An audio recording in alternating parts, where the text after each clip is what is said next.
रहनुमा PTI barrister Gauhar ने कहा है कि सुन्नी इत्तेहाद कौंसिल से इत्तेहाद बहुत सोच समझ कर किया था। आईएमएफ को कभी नहीं लिखा कि वो पाकिस्तान को इमदाद ना दे। चाहते हैं सेनेट के इंतखाबात में पैसा ना चले, इसके लिए सुप्रीम कोर्ट इलेक्शन कमीशन को इक़दामात के लिए पाबंद करे।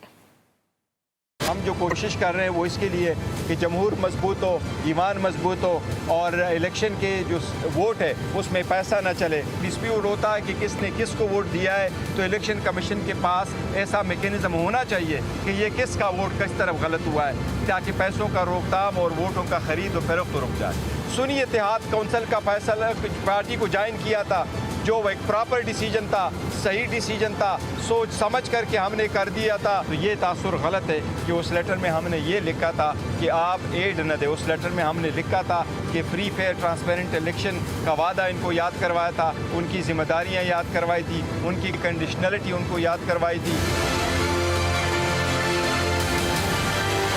रहनुमा पीटीआई बैरिस्टर गौहर ने कहा है कि सुन्नी इत्तेहाद कौंसिल से इत्तेहाद बहुत सोच समझ कर किया था। आईएमएफ को कभी नहीं लिखा कि वो पाकिस्तान को इमदाद ना दे। चाहते हैं सेनेट के इंतखाबात में पैसा ना चले, इसके लिए सुप्रीम कोर्ट इलेक्शन कमीशन को इक़दामात के लिए पाबंद करे।